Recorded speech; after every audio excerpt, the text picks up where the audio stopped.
Presiding. All right, good morning, welcome back. Ready to proceed? Your Honor, I wanted to address something beforehand in regards to yesterday our discussion as to Detective Oliver as to his ability for me to ask him the question of why didn't he give her an attorney.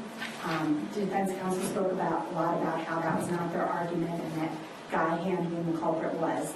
His defense's argument has been the totality of the investigation, jumping to conclusions, challenging the lead investigator and his investigation. The lead investigator speaking to the suspect and the suspect asking on multiple occasions for an attorney and the state being prevented from asking him as to why he did not do that, prevented from making any argument. Why are we in this argument now before we're doing the instructions to the jury? Why are we doing this now? You're asking for a special instruction. I'm asking for a special instruction if I'm not, I won't ask for a special instruction if I'm allowed to ask the question of the detective. I think that... I thought the detective is, we recall this thing? I could recall the detective this morning, if Your Honor. It's a situation of either a special or having the detective simply answer that question. I know... One question you're asking. I just want to ask him, why didn't he provide her with an attorney? And he would testify based on his understanding. His understanding of the law. Judge, respectfully, there is no relevance to his understanding of the law. What the state is doing here is creating a legal issue and putting it before the trier of fact. I in no way am going to in any way touch upon this at any point in any argument. So what the state is saying is, wait a minute, everything's fine, but we're going to raise a legal issue and we're going to address that legal issue in front of the trier of fact. It makes no sense. I'm not going there. No one's brought it up. No one has made an issue of it. No one's going to make an issue of it. If the state is going to make an issue of it, then I want to go through the whole thing with them as the towing of the car and why it was reasonable she thought she was in custody. Why are we opening Pandora's box? Good, Your Honor, nothing prevents the jury from abiding only by our closing arguments. Obviously, if defense counsel doesn't argue it and we don't argue it, the jurors could go back there and say, was she entitled to an attorney? Why isn't? And this is a very inquisitive jury, and they're going to come out with a question, was she given an attorney? Why wasn't she given an attorney? And at that point, we're not able to even give them a correct assessment of the law. So I wanted to, I don't think that both are necessary, but if we're not allowed to question Detective Oliver, I think a special instruction would be appropriate, but we would settle for just asking that simple one question of No, sir. Okay. I'm going to let you ask the question. I think we may be opening a box that doesn't need to be open, but I will allow you to ask the question of the detective. I'm not giving a special instruction. I'm not going to instruct them because they're going to consider the totality of the evidence and the statement. I'll let you ask that single question and we're going to further. Now, what Mr. Ware wants to then do with respect to cross-examination, I'm going to give him latitude if that's where he wants to go. I understand. All right. Are we ready to bring jury in? Yes, sir.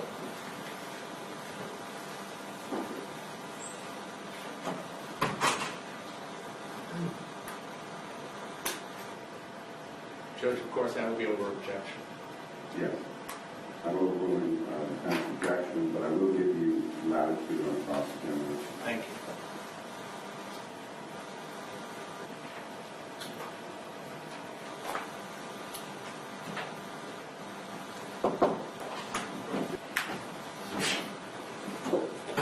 All right, Counsel, be seated. Welcome back, ladies and gentlemen. State ready to call the next witness. Yes, this time the state called Detective Jeffrey Cunningham.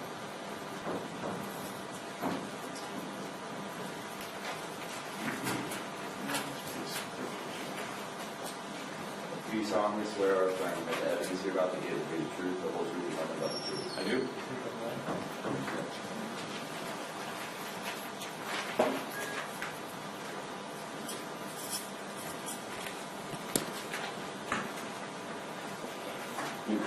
Good morning, sir. Good morning. Please take a moment to introduce yourself to the jury and spell your full name for the record. I'm Detective Jeff Cunningham with the Palm Beach County Sheriff's Office. My last name is spelled Cunningham.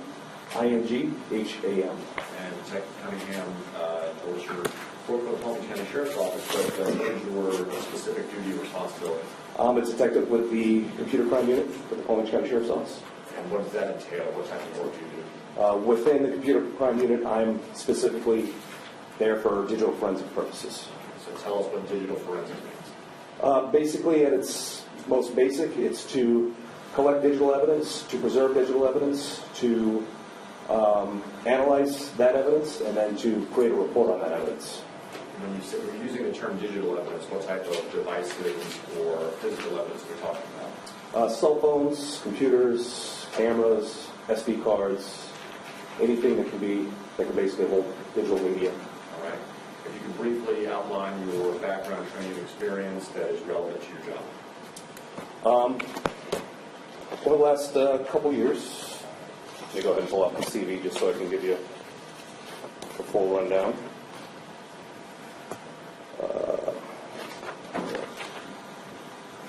Basically, in April 2016, I started my training with the Cellbrite Certified Physical Analyst class, which is a cell phone forensics class. At the same class, I also took my Cellbrite Certified Logical Operator class, which was in April 2016 as well. In June of 2016, I had a Cellbrite Mobile Forensics Fundamentals certification that I gathered, which I tested out of. And then finally, I got my Cellbrite Certified Mobile Examiner, which is the Cellbrite's major certification, which was in October of 2016. I apologize for the interruption. I would stipulate that he did his job of downloading the phone to save everyone a lot of time. Thank you, Judge.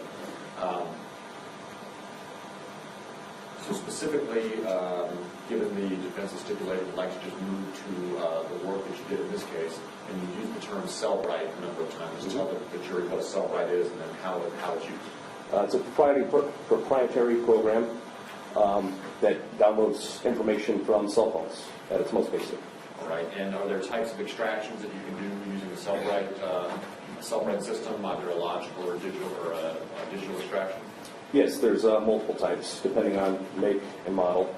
Androids, you can, depending on the device, do a logical, a file system, or a physical type download. Physical extraction, that's the word I was searching for. In this case, did you have in your possession a cellular phone that you were given by Detective Sean Oliver with which to perform a logical extraction? I did. And just for the sake of the jury, what is a logical extraction? How is it different from a physical extraction? A logical basically asks the phone for the data. The program just basically it asks for, you have your SMS, your MMS, like your text messages. So it makes a request for that data, and if the phone is supported, which this one was, it gives that information over. It accesses the device, it pulls the information, and it copies it. It's the most basic style of download that there is. And then how does it catalog that data? Does it create a report or a summary that you're able to search through? Yes, it creates a large file, and then it takes that information that it downloaded from the device, and then there is a program called Physical Analyzer that parses that information out so that it's readable and easily navigatable. Now, within that program, does it contain data such as user accounts? I know you stated SMS and MMS, which would be your multimedia messaging and your text messaging. Yes. Does it also contain call logs and photographs, contacts, anything that would be stored on the phone? It can. So I want to ask you about the extraction did in this case. I'm going to approach you with what's already in evidence as States 80 and any objection to States 152 or 155? No, we will stipulate that whatever is on the phone was properly and fully transferred onto the disk, which we have no objection to coming into evidence. Was it 152 through 155? Yes. Yes. 152 through 155 in evidence without objection. So these are in evidence without objection. I just want you to identify them for the record. Do you recognize what this is? I do. What is that? That is a copy of a report that I generated for Detective Sean Oliver. And is that a copy of the report you generated from your Cellbrite logical extraction of this device? Yes. And you recognize this device as the device that you performed an analysis on? I do.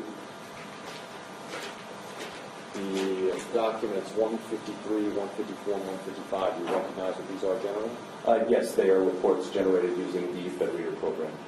Now, the UFED reader, can that be used to create documents like this in PDF form that contain whatever data that you're looking to create from the actual report from the cell phone? Yes, you can. So in other words, if you're looking for just the device summary, the user information, you could put that in one report. If you're looking for the call log, you can put that into another report. That is correct. And are these reports that come from this device? Yes. So I want to take a look just briefly and ask you a couple of questions.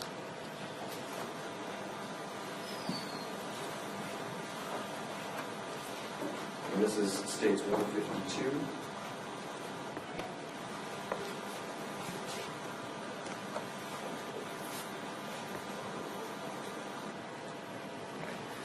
So do you recognize generally what this is, sir?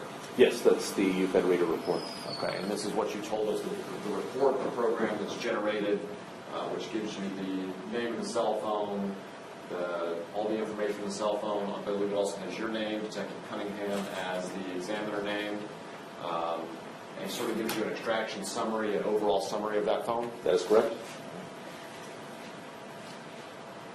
And just as an example, if you were to click on user accounts, it would give you the name of, for instance, this is a Google Drive or a Google account that's associated with this phone. Yes, if capable, or if it exists, it can find that. Okay, but on this phone, this existed, this username, Melanie Eam at gmail.com. That's correct. Did, when you perform your extraction, do you alter or edit any of the data? No. So whatever the data shows from the reports and is generated in these documents is the actual data from the phone? That is correct. And I just want to pull this to the side. We can see a number of different areas here: calendars, call logs, contacts, SMS, user accounts, web history. All this information is contained and is accessible to you, the forensic examiner, on the phone? For this device, yes. Let's just go back and look at a couple of these other exhibits really quickly.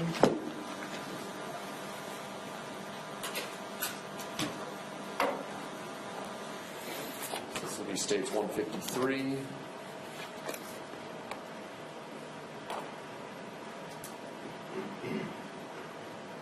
And again, this is an overall outline of the extraction report from the telephone itself. That is correct.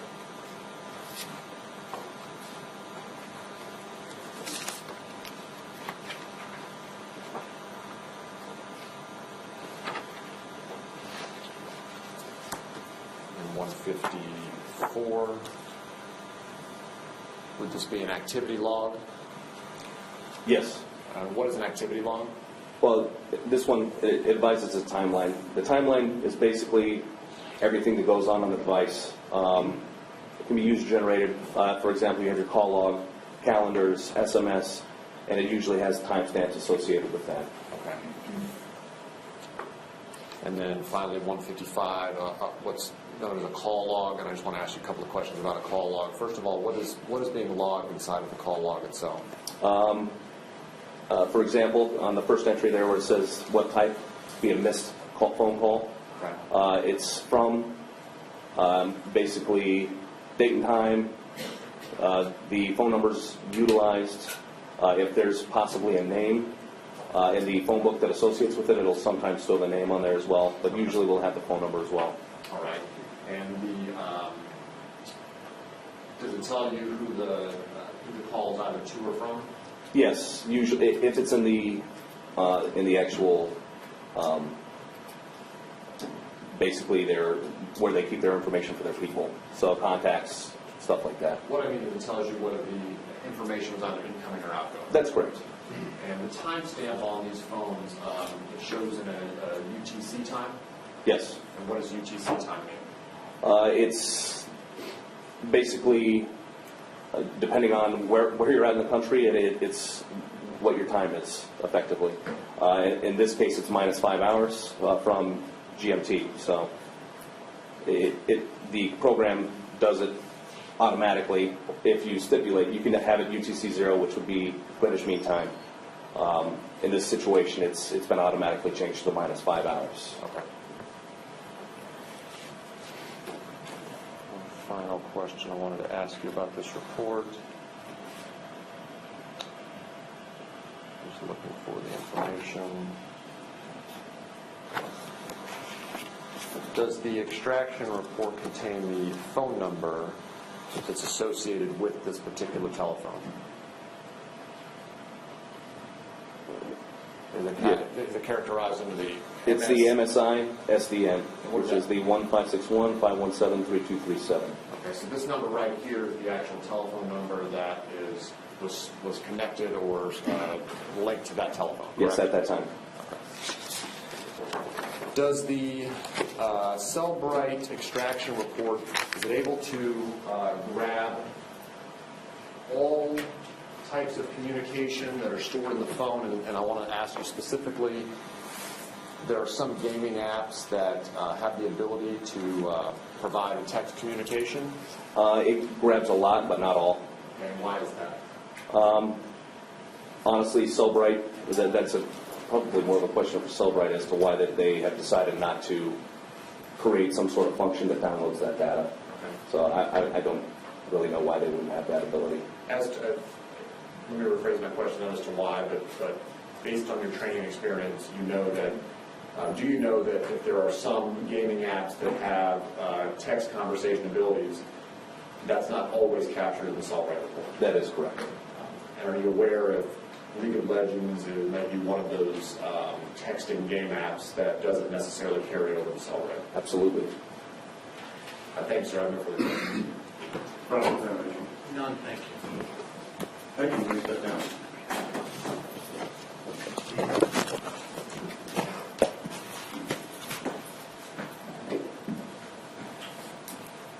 State grade policy statements. Yes, Stacey calls Detective Oliver.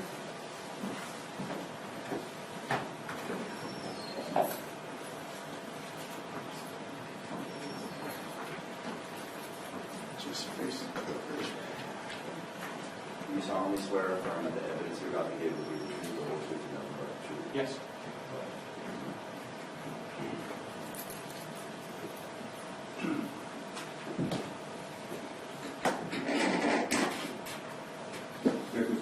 Detective Oliver, in regards to the statement that you took of Ms. Eam, during the statement she asked if she's allowed an attorney.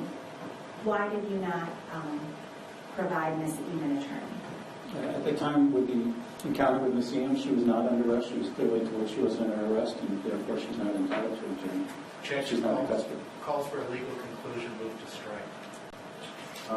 Approach remain. Objection sustained. Jury will disregard the last answer to the question and rephrase. Detective Oliver, when she asked whether she can have an attorney based on your education, training, and experience, why did you not give her an attorney? She was not in custody. She wasn't under arrest. So therefore she wasn't entitled to an attorney. Objection, same objection. Sustained. Move to strike. Approaching. The jury, I'm going to ask you to step outside.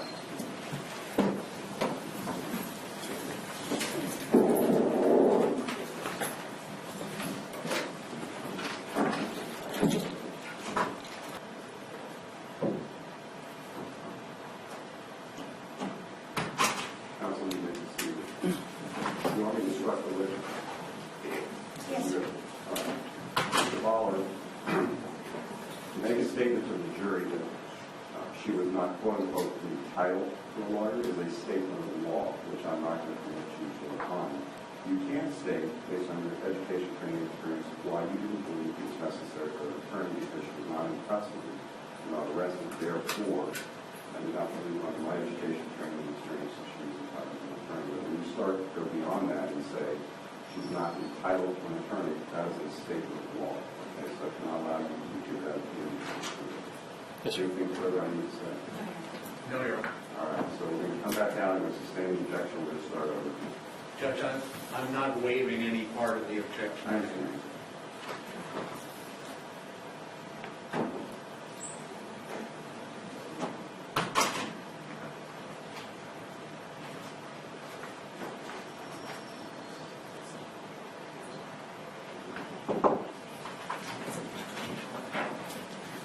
agree. Councilman, welcome back. No, the previous objection was made and answered. Surprise, so we're going to repeat the question. Detective Oliver, based on your education, training, and experience, why didn't you provide Ms. Eam with an attorney? The encounter with Ms. Eam was a non-custodial interview, and based on that, she wasn't under arrest. Based on my training, I did not believe that an attorney had to be present in order to question. Cross-examination. Thank you. Good morning, Detective Oliver. Good morning. You have no legal training, do you? I have training in law and criminal law.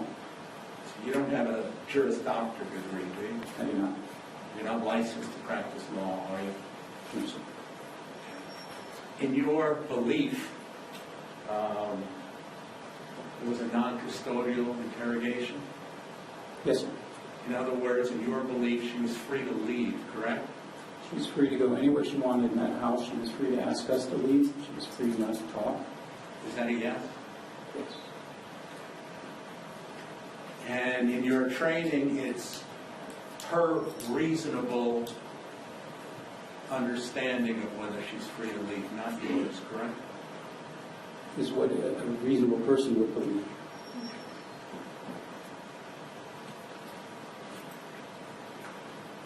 Her car was towed away prior to this non-custodial questioning? Is that a statement or question? Sorry. It's a question.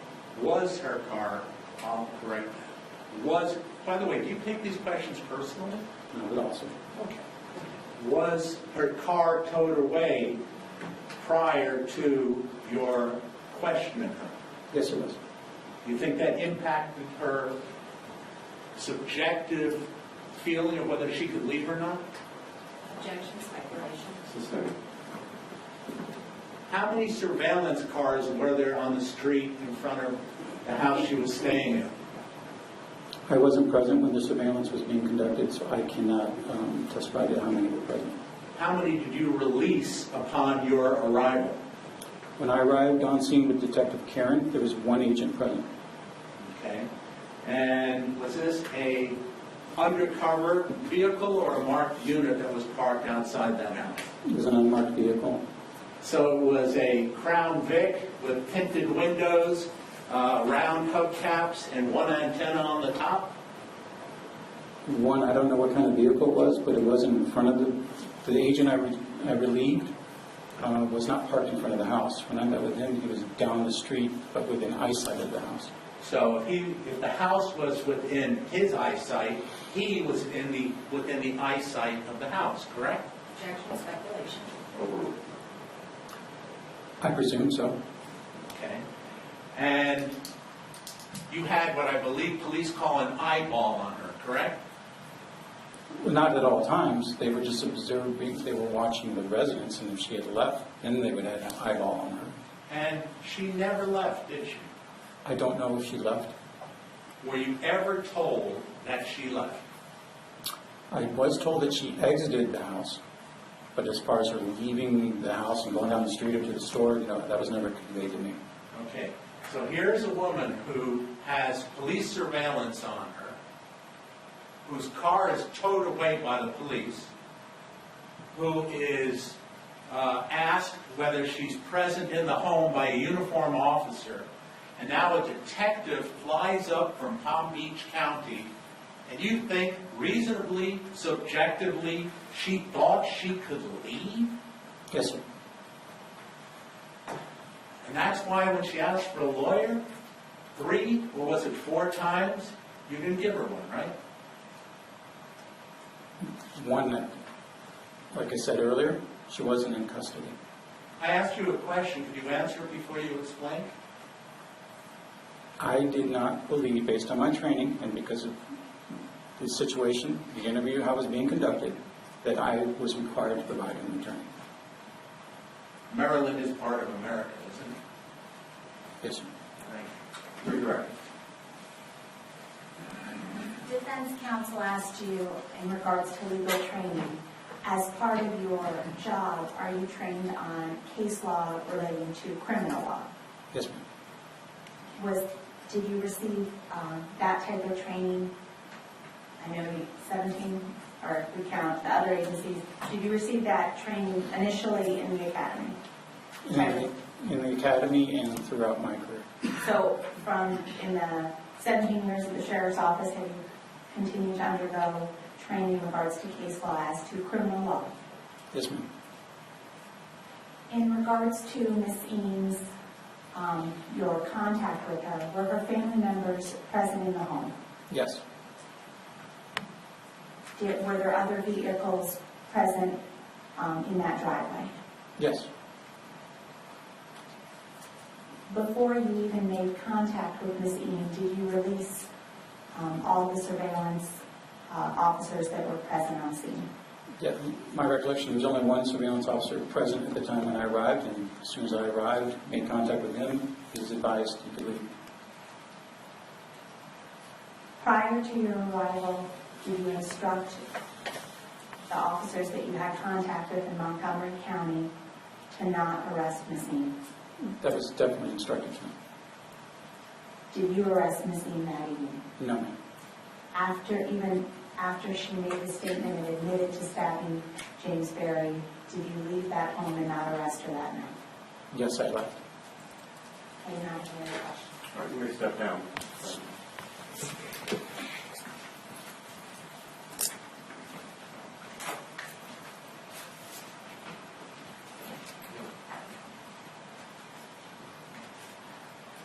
Stay ready to call section.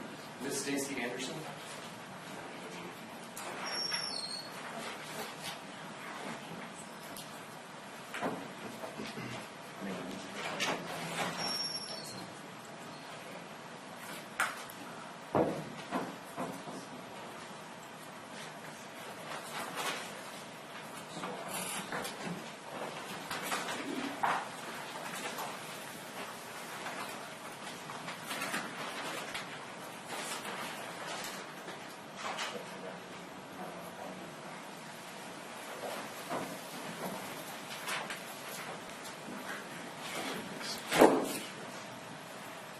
Do you solemnly swear or affirm that the evidence you're about to give will be the truth, the whole truth, and nothing but the truth? Yes.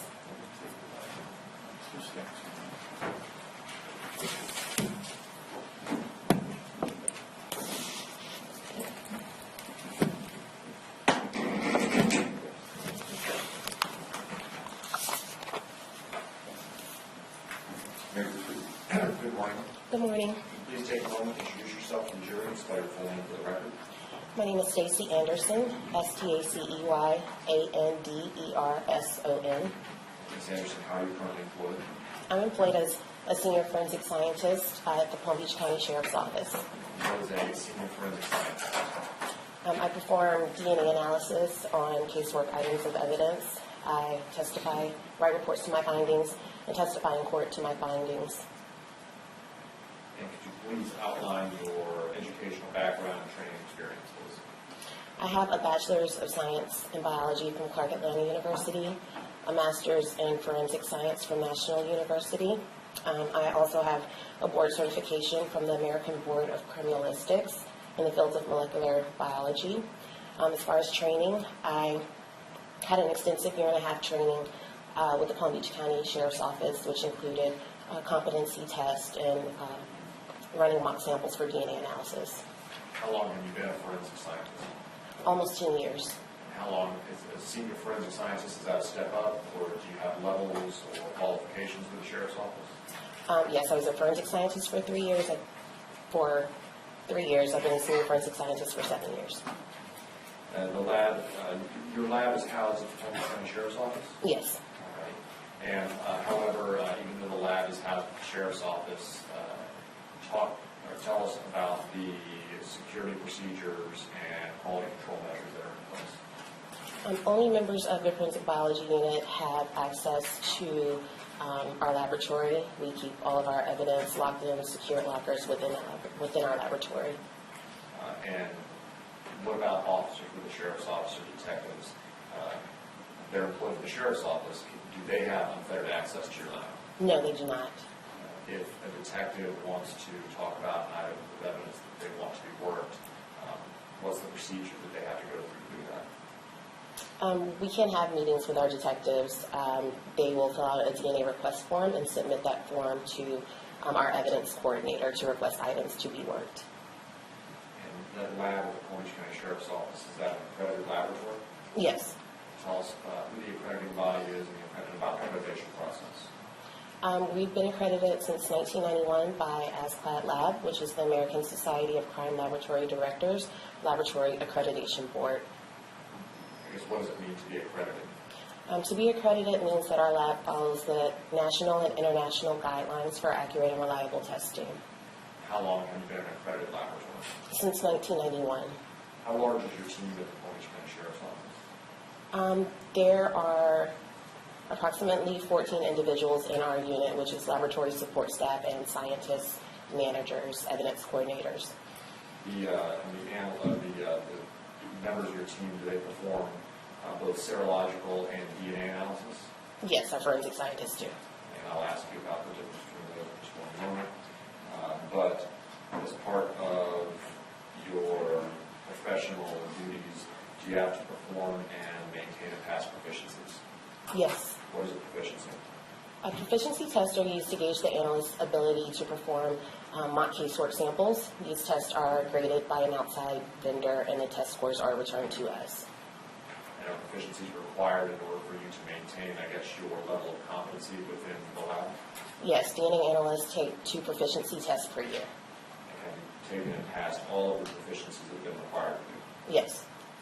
You also maintain and keep up with continuing education in your field to ensure competency and proficiency in your field. Yes, we do. All right, so I want to ask you about 2 areas of analysis, one being serology and the other being DNA analysis. Could you please tell the jury what the difference is between the 2 of those? Serology is the identification of biological materials such as blood or semen. DNA analysis is actually taking that biological material and generating what is called a DNA profile to make comparisons. And how is it, I guess, in the lab that you perform serological analysis on a piece of evidence? Let's just say, hypothetically, swab is submitted. How would you perform serological analysis on that swab to determine if there's any biological material there, and what would you do at that point? We have what are called presumptive tests, and these are color change tests. If, for example, if there was blood on a swab, that presumptive test would turn a pink color. If there was no blood, there would be no color change. If that is positive, then we will move on to what is called a confirmatory test. And this is where we take a small cutting of that swab and place it on a cartridge. If 1 line appears, it is negative. If 2 lines appear, it is positive. What's done with that material? Let's say that the serological analysis is positive for blood or semen or whatever you're looking for. How is that material then packaged, stored, and secured, and then passed on for further analysis? That item is packaged in a coin envelope, and that coin envelope is placed in a bag. It's called a serology bag that is sealed, and it is stored in a secure location within the laboratory until DNA analysis can be performed on that item. And again, the access to anything in the serological bag or the vault, is that restricted? Yes, it is restricted to the forensic scientists. Once a serological analysis is performed, and let's just assume that it's positive, hypothetically for blood, what is the next step with respect to performing some type of analysis on that object? The next step for performing DNA analysis are steps in the lab. There are 4 basic steps in the lab for DNA processing. The first step is called extraction. So we take a cutting of that sample and we break open the cellular material and purify the DNA. The second step is called quantification, and this answers 2 questions. The first is there any DNA in the sample? The second, if there is DNA in the sample, how much human DNA is in that sample? And the reason this is important is because the third step is called amplification, And because DNA is so small, we have to replicate the DNA many times.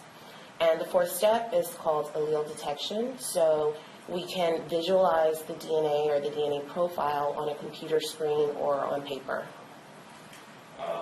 The process, the four-step process, are there control measures that are in place within your laboratory, within the process itself, to ensure the integrity of the process? In other words, there's no mistakes.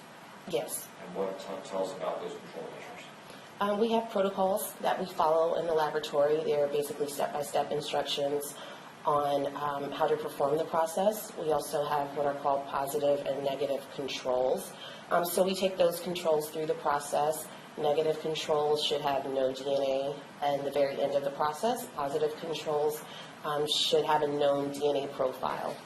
And what would happen if there was an error shown through either positive or negative controls? We would stop our processing, troubleshoot the reason why our negative had something in it or why our positive control did not work, and it's possible that we would repeat the process again. So once you have what's called a DNA profile, you told us about the four steps involved in obtaining a DNA profile. What is a profile? What is it that you're actually looking at? I'm looking at a series of numbers. And what do those numbers represent? We look at 23 different locations.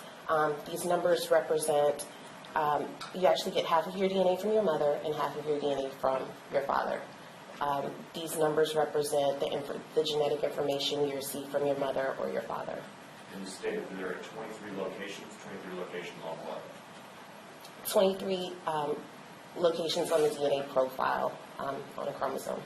And are these locations, is the information of these 23 locations highly specific and variable from individual to individual? Yes, your DNA profile is unique from anyone else in the world with the exception of identical siblings.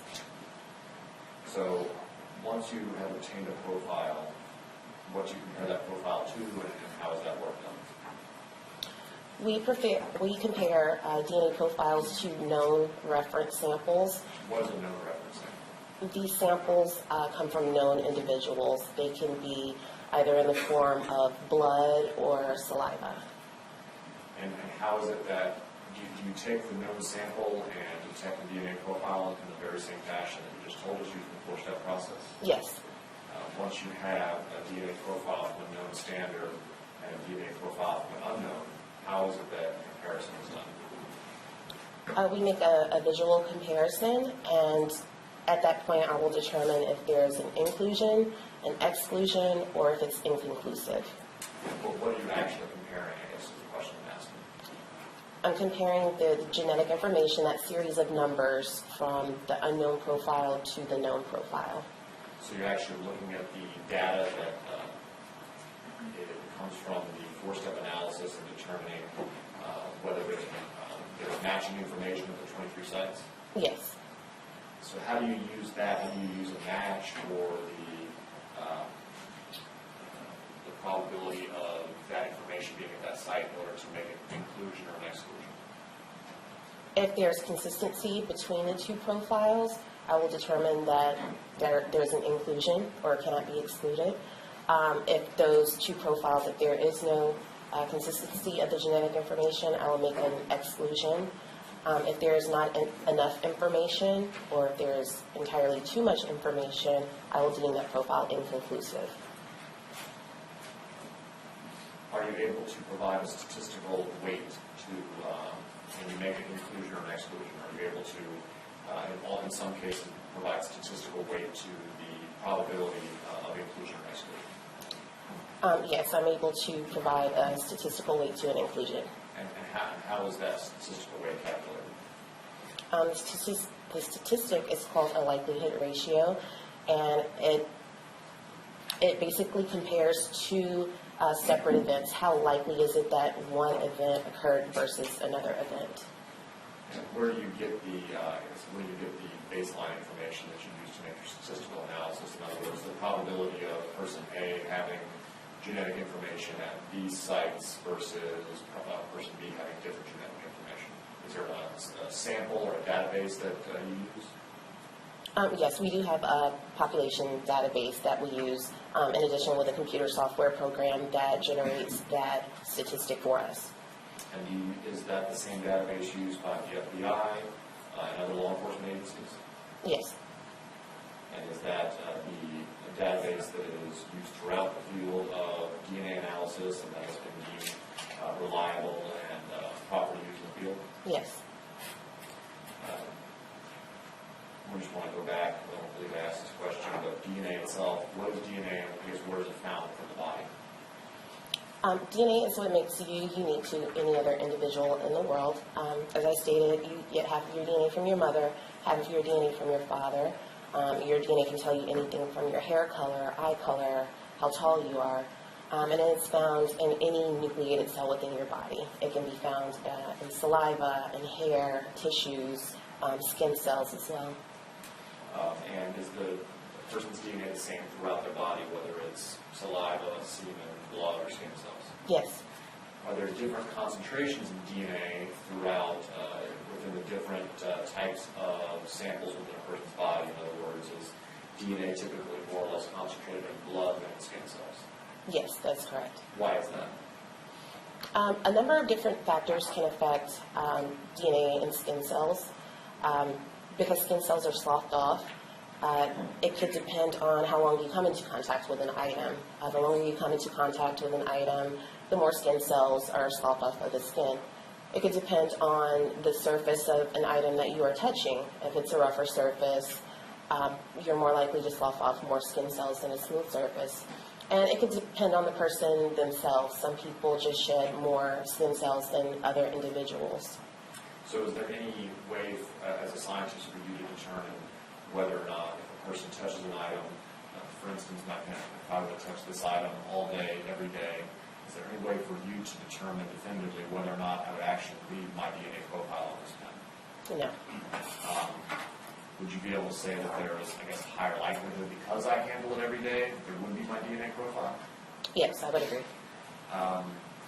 The absence of, if you were to take my pen and swab it and not find any DNA profile on it, could you say that, in fact, I never touched this pen? No, I cannot. Why not? DNA can be wiped off, DNA can be washed off, or as far as the skin cells are concerned, you may have only come into contact with the pen for a very brief moment. So we need so many skin cells to be able to detect a DNA profile. What about me? What if I'm just not a person that sheds my skin cells readily? That could also be a reason.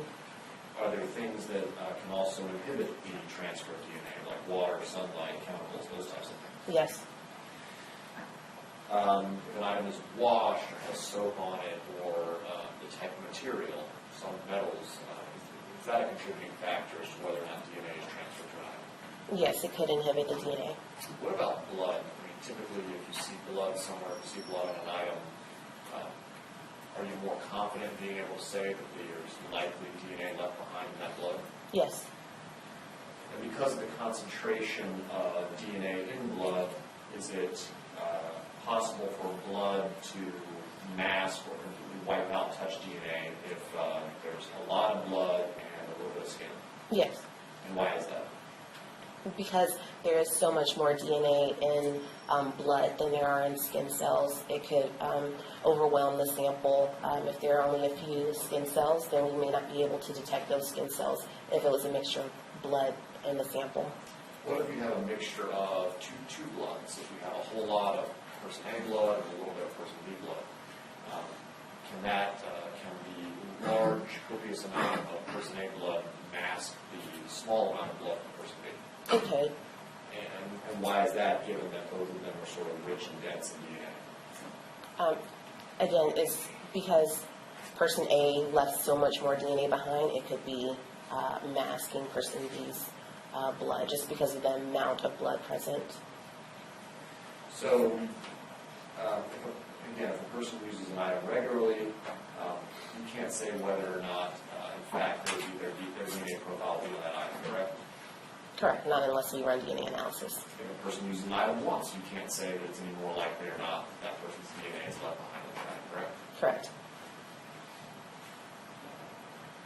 Given that your lab is within the same building as the Palm Beach County Sheriff's Office, are you paid any more or less depending on the results of your analysis? No.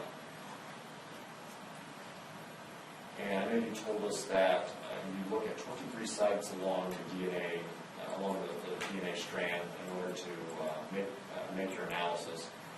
Do you know approximately what the percentages of DNA is the same across all human beings? More than 97%. If you look at human beings, we have 2 ears, nose, a mouth. The DNA that we look at to make comparisons for DNA analysis is variable from individual to individual, and it's what makes you unique. So you're not looking at sites along the DNA profile that code for hair color, eye color, things like that? No. And why don't you use the DNA that would code for things like that? Because these are consistent from human to human. So in other words, there's only 4 types of hair color, correct? I mean, more or less, brown, blonde, black, I guess there may be 3. Gray, if the person goes gray. Sure.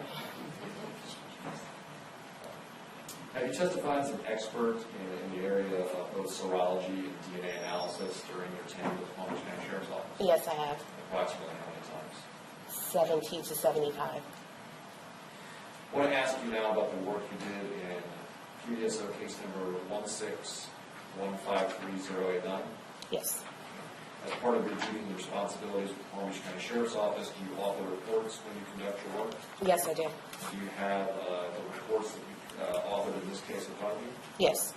If at any point you need to refer to them, please let me know, and you can refer to them during your testimony. So I want to ask you if you have within your possession what's titled Submission 14, specifically 14A, swabs, 14B, which is swabs from a gear shift, and 14I, swabs from interior door frame. May I refer to my notes? Yes, ma'am. 14B, swabs of a gear shift, and I have 14F, swabs of driver's front interior door frame. Okay, I apologize, that's that. Did you also have 2 blood standards, 2 known standards from James and Barry? Yes. Did you have submission number 15, long sleeve shirt and jeans from Melanie Eam? Yes. Did you also have 2 oral standards, 2 saliva standards from a guy hand? Yes. Did you also have a submission 16, which would be titled a knife? Yes. I want to ask you first about submission 14B, swabs from a gear shift. Did you perform first, or was there a serological analysis performed on the swabs from the gear shift? Yes, there was. What were the results of the serological analysis, the detection part of your work? Blood was confirmed. And what does that mean that it was confirmed? Is that definitive? Yes. And when you test for blood, is that only for human blood? Yes. So given that blood was confirmed on the swabs from the gear shift, was it sent forward and did you perform a DNA analysis using the standards that you had, that of Mr. Berry and of Mr. Guyhan? Yes.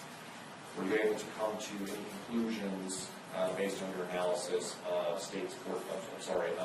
submission 14B?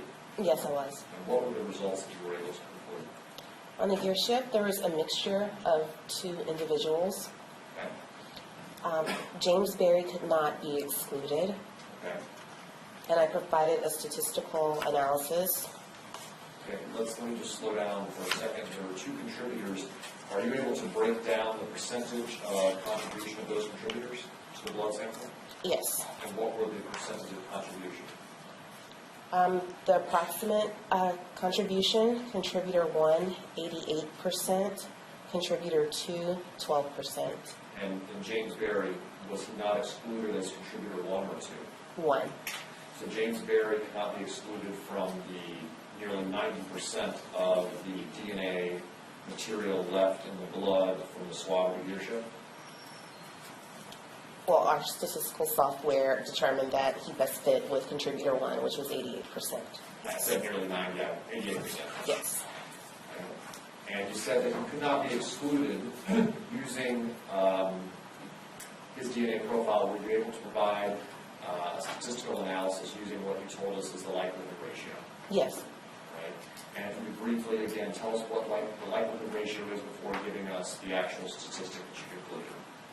So a likelihood ratio compares two mutually exclusive events. How likely is it that one event occurred versus another event? So what were the 2 events that you tested in this submission? The actual statistic? No, what were the 2 hypotheses? That the first hypothesis is if the sample came from James Berry and an unknown individual.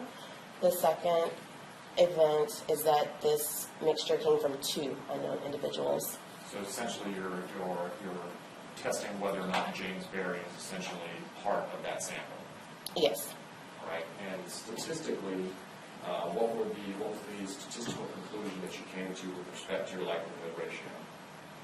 The DNA profile obtained was approximately 8.5 quintillion more times if it originated from James Berry and an unknown individual than if it originated from 2 unknown individuals. So 8.52 quintillion times more likely that James Berry is a contributor to that 88% of the blood sample. Yes. And quintillion, how many zeros is that? 20. Did you also perform an analysis to see if Guyhan was a contributor to either one of the contributors in the sample? Yes. And what were your conclusions with respect to Guyhan? Guyhan was excluded. And when you say excluded, that's not a statistical analysis, that's definitive? Yes. Okay, with respect to the submission 14F, swabs from the driver's interior door frame. I want to, while we're here, have you identify these items of evidence so that we know exactly which one to look at. Those your witness with states 128A and I.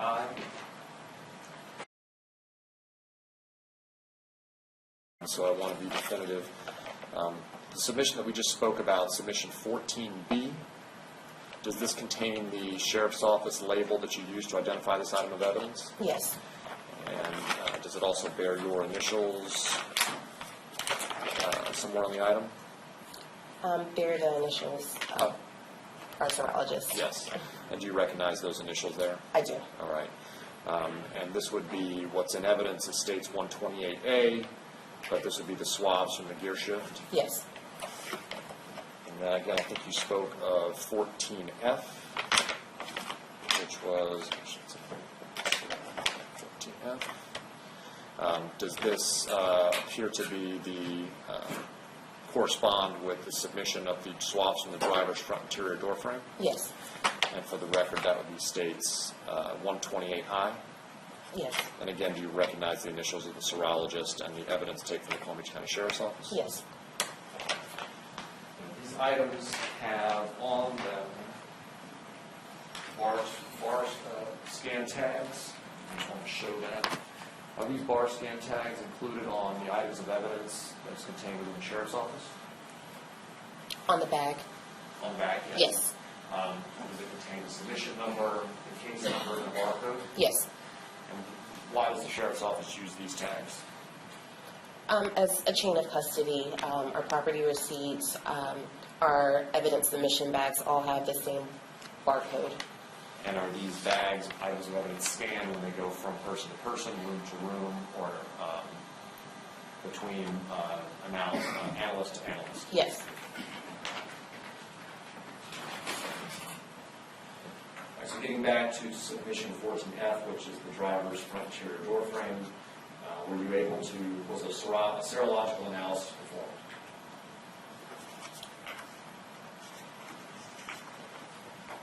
Yes. And what were the results of the serological analysis? Blood was confirmed. And after blood was confirmed, was the item taken further for DNA analysis? Yes. And were you able to come to any conclusions based on your work and training experience with respect to this item? Yes. What were your conclusions? There was one contributor, which means it was a single source DNA profile. Okay. James Berry could not be excluded. And Is this a so the statistical analysis, is this another likelihood ratio or? yes. Okay. But you don't have two, I guess you don't have two contributors, so what are the hypotheses that you're testing with a likelihood ratio? If the sample originated from James Berry or versus if it originated from some unknown individual in the population. And what was your statistical weight that you were able to apply to your conclusions? The DNA profile obtained was 4.25 octillion times more likely it originated from James Berry than an unknown individual in the population. And octillion, that would be 27 zeros? Yes. And given that it was a single source profile, were you able to come to a conclusion as to whether or not Guy Hand was a contributor to that source? I was. And was he excluded? He was excluded. Moving on to the submission number A15A4, the cuff of the long sleeve shirt. Yes.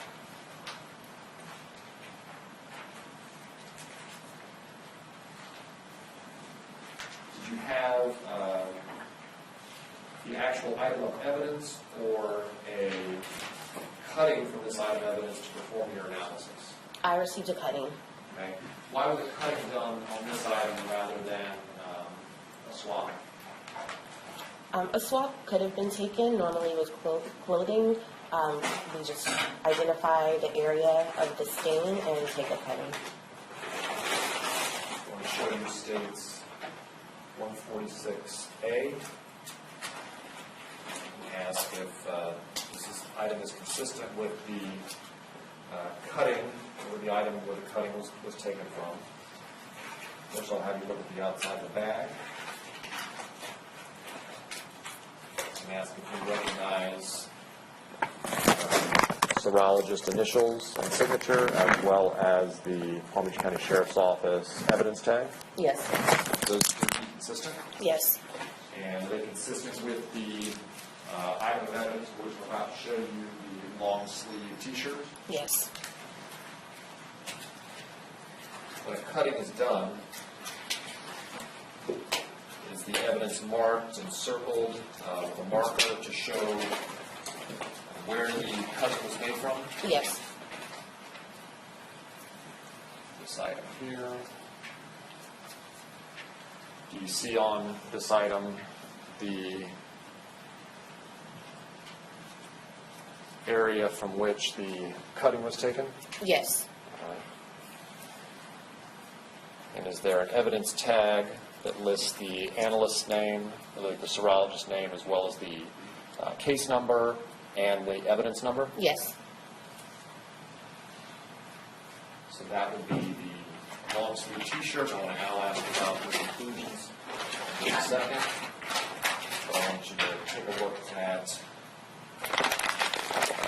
what's been deemed states 146B.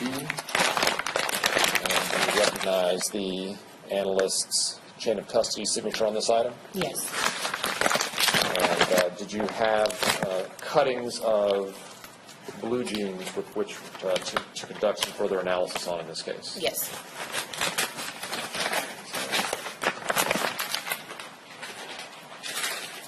And again, was there cuttings taken of these blue jeans?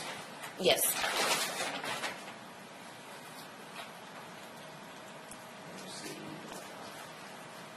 A number number of cuttings, not these rips here, but were there a number of cuttings that we could see both in the front as well as the back of the blue jeans? Yes. Places where cuttings were taken, are those the places where material was turned over for first serological analysis and then DNA analysis? Yes. How many areas of the jeans were cuttings taken from? 10 areas. 10 areas.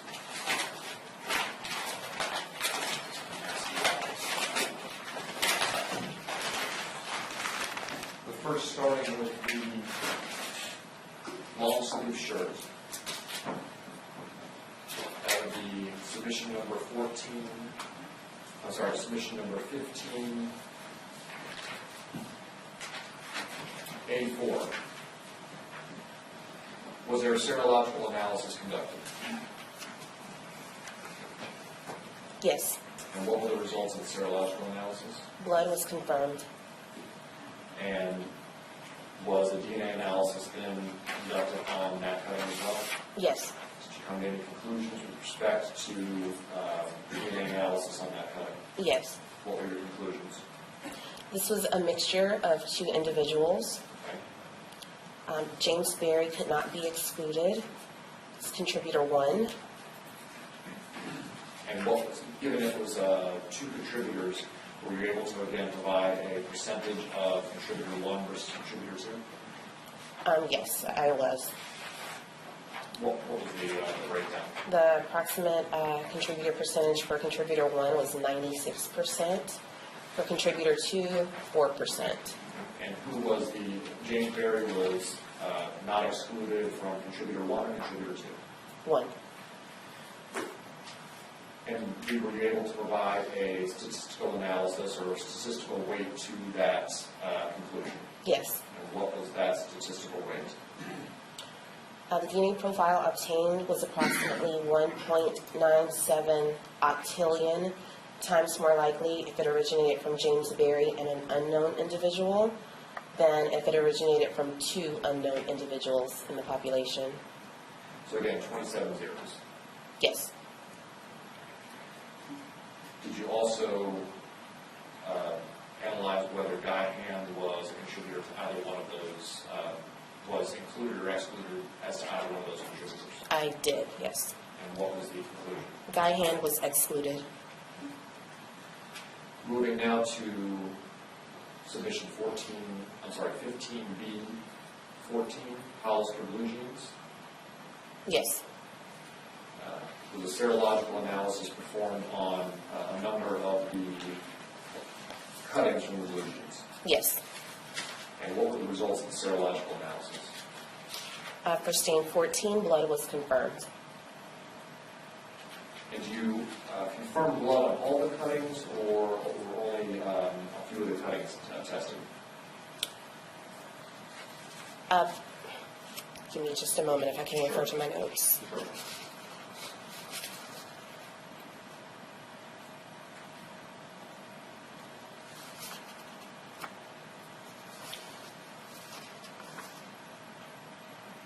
There were 16 different areas that were tested, not all confirmed for blood. 10 did confirm for blood. 10 of the statements did confirm for blood? Yes. Okay.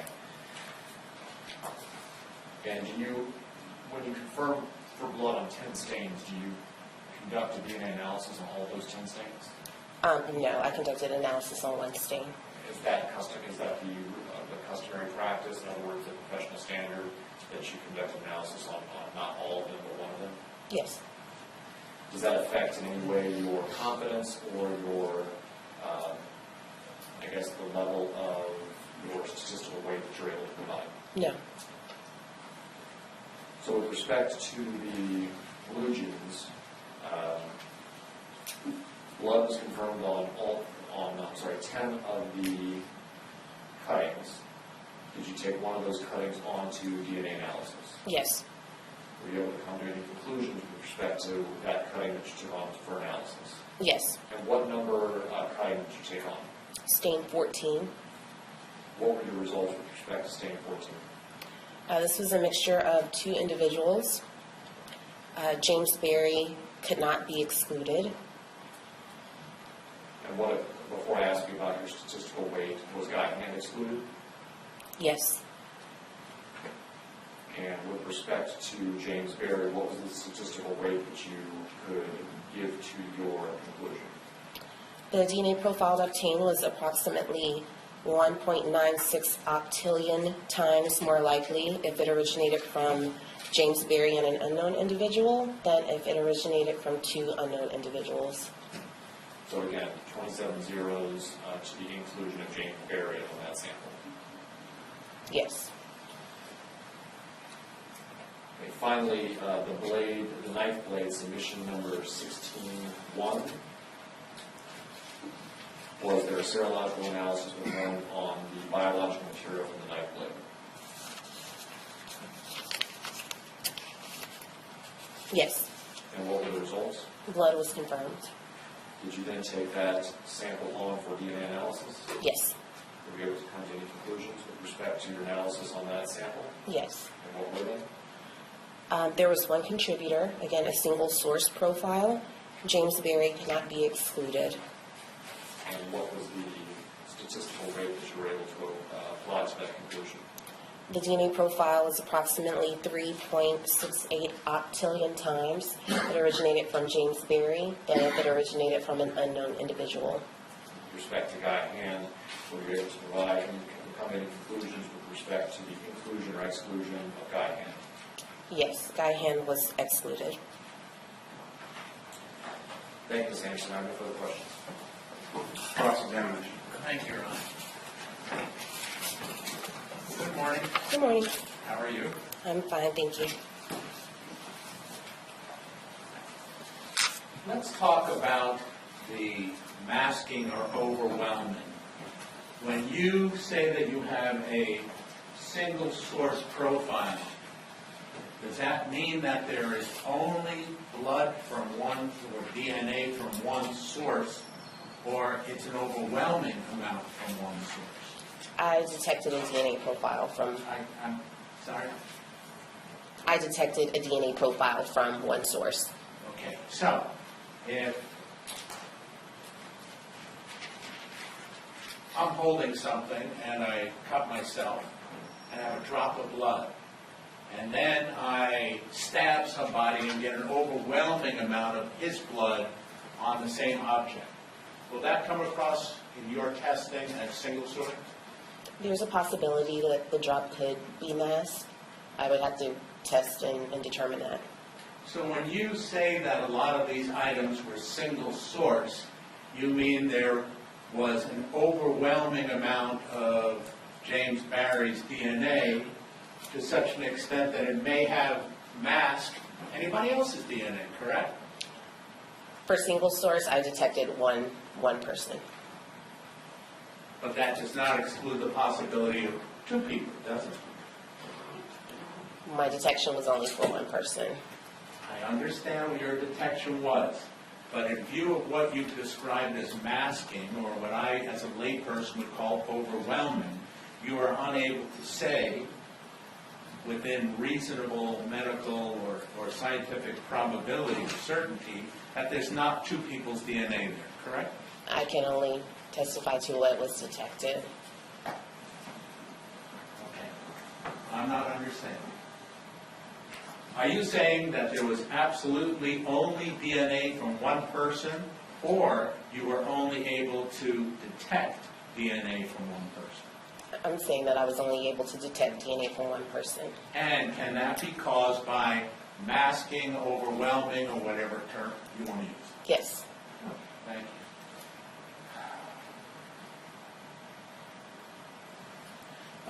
You don't get to pick what items you get to test, do you? On our DNA request form that comes in, items are requested. Okay. So the police gives you what they want to give you, correct? Yes. And you can only test what the police give you. No. We can have meetings with detectives, go over evidence, if they would like a meeting. or if there are other samples that, as an analyst, I know may yield better DNA profiles than some that were requested, we may have a meeting and discuss those things.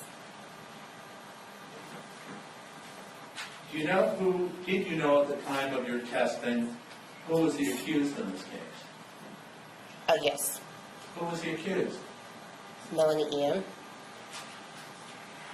Who was the lead detective?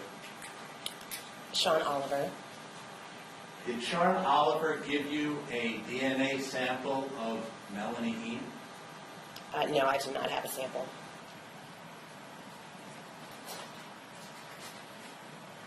So with all this testing, you were not given any ability to find out what Melanie Eam's DNA was, correct? I did not run her oral standards, no. I didn't ask whether you ran it, I asked if you were provided it. No. Okay. Would it be unusual to find somebody's DNA sample on an item like a gear shift that they drive all the time? It would be likely. But you don't know what Ms. Eam's DNA is because Detective Oliver never gave it to you, did he? I never received DNA standards.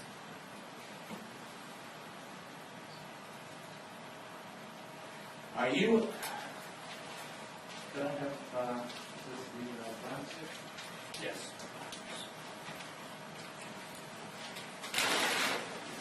Yeah, it was. If I may, Your Honor. Right.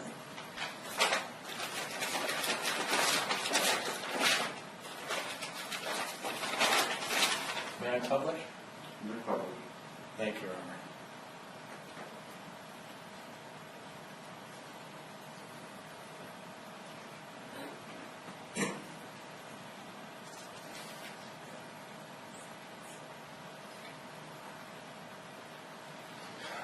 From the spots that you found serology on the genes, are you able to tell this jury whether the genes were being worn by the person who did stabbing or whether the genes were worn next to the victim? No, I cannot tell that. So basically, and you're very skilled and I admire your professionalism, you can tell me that James Barry's blood was on one spot on the blouse, several spots on the jeans, and in locations in Ms. Eam's car, correct? Yes. And you can't tell me anything else, correct? I can't tell when it occurred, where someone was standing, not that information. Would you have been able to tell more if Detective Oliver had given you Melanie Eam's DNA? With regards to the second contributor for the items, I deemed those inconclusive because there was not enough information to make a comparison. Okay, would it be accurate to state, last question, promise, almost, would it be accurate to state that because of masking, you are unable to tell if Guy Hand's blood or DNA was combined with James Barry on each of the items you tested, except for it being an overwhelming amount of James Barry? Masking could be possible. Thank you so much. Redirect. Yes, Judge. Ms. Anderson, I just want to ask you about the inconclusive nature of the second contributors. Could you just explain that a little bit further about what it means to be inconclusive and what that would mean if you were to be provided with an additional DNA standard? So on the mixtures of two individuals, the second contributor, there was not enough information, enough genetic information in the mixture to make a comparison to a second individual, whether or not I had other standards for contributor 2.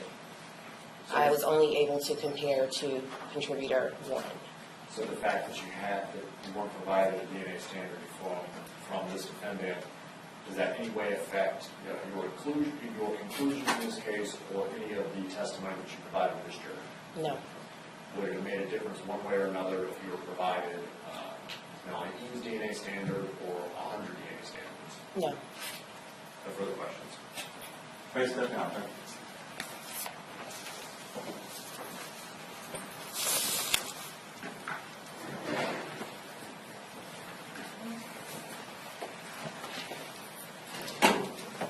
Judge, would you have a break? Yes. We'll take about a 5-minute break. I'm the jury ascension, the jury